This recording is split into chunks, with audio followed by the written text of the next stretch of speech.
If you're wondering which ultra-wide monitors for gaming are worth your money, stick around. After we run through each product, I'll give you my personal take. Would I buy it or would I skip it? No fluff, just my honest opinion. Let's get into it. Dell S3425DW. This monitor is like that one friend who shows up to a LAN party with a work laptop. It has some impressive speakers and is a champion at productivity tasks, but with a 120 Hz refresh rate on a VA panel, it's basically bringing a calculator to a gunfight in any serious gaming scenario.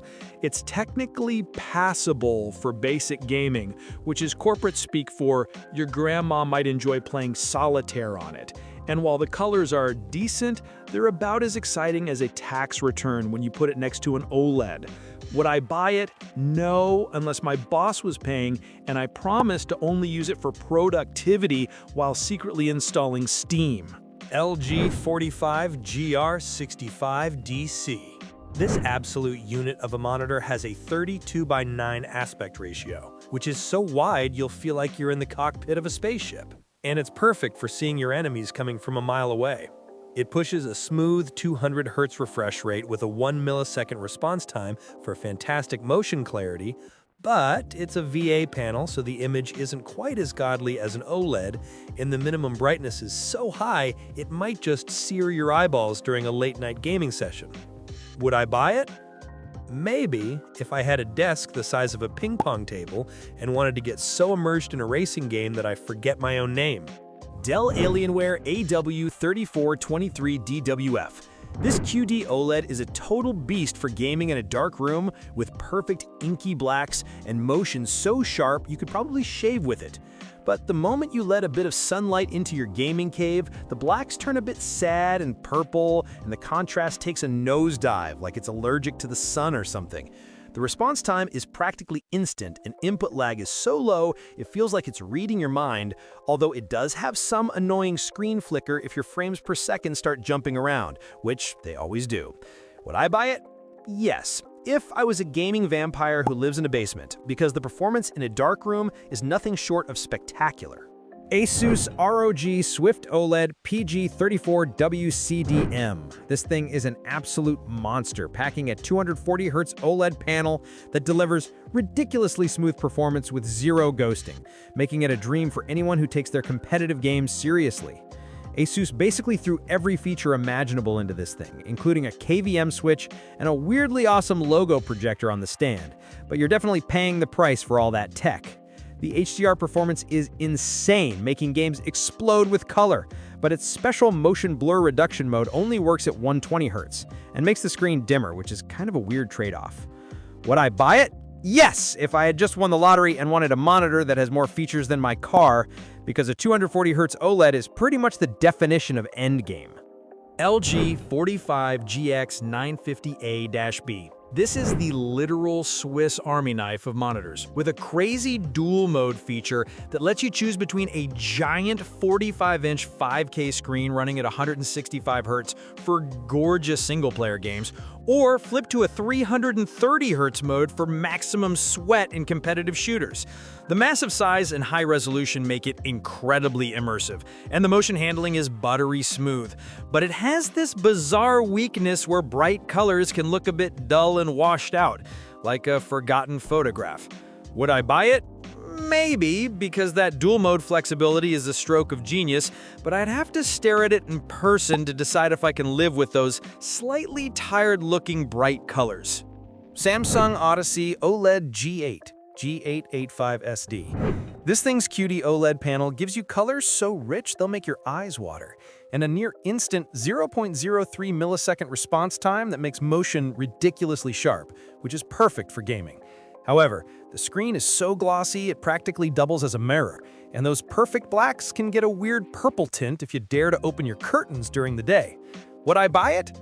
Yes, if I was a competitive gamer who lives in a basement, because that buttery smooth 175 Hz refresh rate and OLED picture quality are just too good to pass up for pure performance. Samsung CRG9.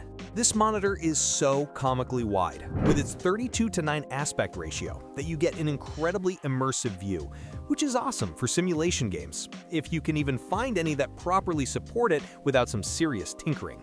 But while it gets plenty bright, its contrast is just okay for a VA panel, and its 4-millisecond response time and potential for black screens with FreeSync on mean it is definitely not for the hyper-competitive esports crowd.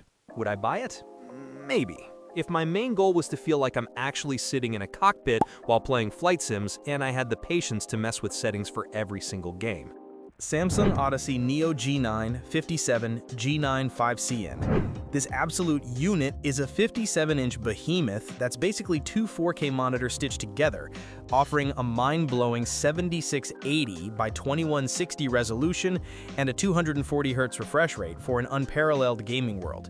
Prepare to sell your car to afford it though, and don't even think about hitting that max refresh rate unless you have a brand new AMD graphics card, because DisplayPort 2.1 limitations will cap your expensive NVIDIA card at a much lower 120 Hz. Would I buy it?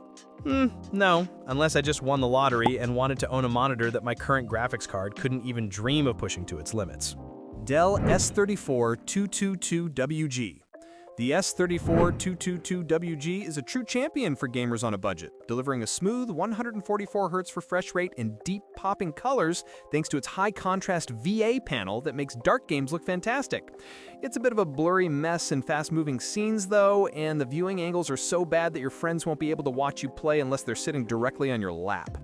Would I buy it? Yes, this is an absolute steal for the price, giving you a seriously immersive ultra-wide gaming experience without requiring you to take out a second mortgage. AOC CU34G2X. This monitor is another fantastic value option that offers an immersive 144 Hz gaming experience with vivid colors and crisp details that make it feel way more expensive than it is. Don't get too excited about the high dynamic range though, because it looks barely different from the standard mode. And you might notice some annoying ghosting of dark objects in fast-paced games, which can be a real drag. Would I buy it? Maybe, if I wanted a great all-arounder for cheap and could live with the minor ghosting issues in darker game scenes. MSI 491QCPX. This 49-inch monster gives you an incredibly immersive experience in games that actually support a 32:9 aspect ratio. With its quantum dot organic light emitting diode panel and buttery smooth 240 Hz refresh rate, making titles like Cyberpunk 2077 a joy to play. For everything else though, you get a stretched, disorienting mess that feels like it's actively trying to give you a headache, which for the price is a pretty expensive way to get dizzy. Would I buy it? Maybe, if I swore a blood oath to only play racing games and the 4 other titles that support this ridiculous aspect ratio natively. Lenovo Legion R45W30. Lenovo's 44.5-inch long boy gives you a massive amount of screen for a decent price, and with the 170 Hz refresh rate and FreeSync Premium Pro, it's not a complete slouch in the gaming department. The problem is the colors are so washed out and the resolution so soft for its size, it feels more like an Excel spreadsheet champion than a gaming god. It's all width and no wow. Would I buy it? No, because while it's a good value, other monitors at this price don't make my games look like they've been left out in the sun for too long. Corsair Xenion Flex 45 WQHD 240. This thing is a party trick you can put on your desk. A bendable, organic, light-emitting diode screen that goes from perfectly flat to a super aggressive 800 R curve, all while pushing a speedy 240 Hz refresh rate for a premium gaming feel. Unfortunately, for a monitor that costs a small fortune, the pixel density is just sad, and its high dynamic range color can be a little wonky, making this a very expensive way to look at a slightly fuzzy, off-color picture. Would I buy it? No, because I'm not paying a you-can-bend-it tax for a screen that's otherwise outperformed by cheaper, non-bendy rivals. Philips Evnia 49 M2C8900. This absolute unit of a monitor packs a stunning 49-inch 5K quantum dot organic light-emitting diode display with a 240 Hz refresh rate.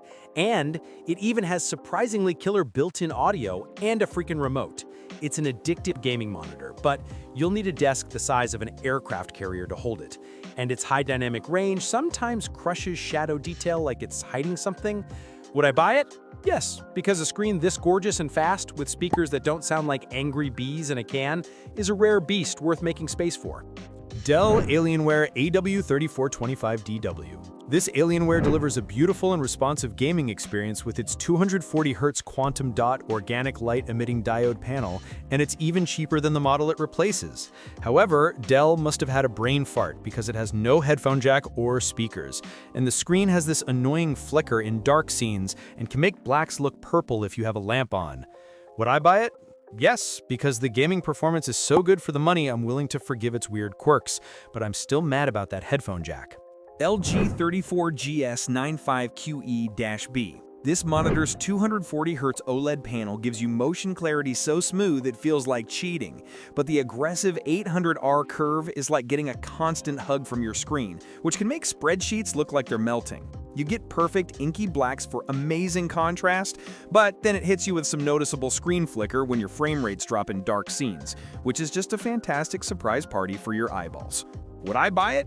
Yes, if my gaming PC is beefy enough to keep those frame rates high and steady, because that OLED smoothness is addictive. LG 34GP83A-B. You get a super responsive experience with 160Hz refresh rate and compatibility with both G-Sync and FreeSync, all without having to sell a kidney. The downside is its low contrast ratio. Turns blacks into a murky gray, making dark game scenes look like they've been through the wash one too many times. Would I buy it? Maybe, because it's a great performer for the price and awesome for productivity. But I'd have to get over its fear of the dark. BenQ Mobius EX3410R. This monitor's 144Hz performance is super clean with almost no ghosting, and the built-in speakers and subwoofer are actually good, which is just unheard of, and saves you from buying extra gear. It says it has HDR, but the display HDR 400 is so basic, it's like calling ketchup a vegetable. Technically true, but nobody's impressed. Would I buy it? Yes, this is a fantastic budget pig that punches way above its weight, especially with those surprisingly beefy speakers. MSI Optics MAG342CQR. The VA panel delivers some seriously deep blacks thanks to a high contrast ratio, making games look rich and vibrant when you're just standing still. But the second you move, the ghosting is so terrible it's like every character has their own personal ghost following them around, which is just unusable for any fast-paced gaming. Would I buy it? No, not a chance. The ghosting is a deal breaker that makes its 144Hz refresh rate feel completely pointless. MSI MPG341CQPX. This beast packs a 240Hz refresh rate on a QD OLED panel, giving you insane color vibrancy and that infinite contrast ratio for a gaming experience that makes other monitors look sad and washed out. However, the glossy screen is a literal mirror, so you can admire your own reflection during loading screens, and you have to live with the ever-present fear of burn-in that comes with any OLED. Would I buy it? Yes, this monitor is pretty much the current king of ultra-wide gaming, delivering an incredible picture and fluid gameplay as long as you can handle the reflections. Thanks for watching. I hope this video helped you pick the ultra-wide monitors for gaming for you. If you have any questions, drop a comment below. Links to all of these products mentioned in this video will be in the description.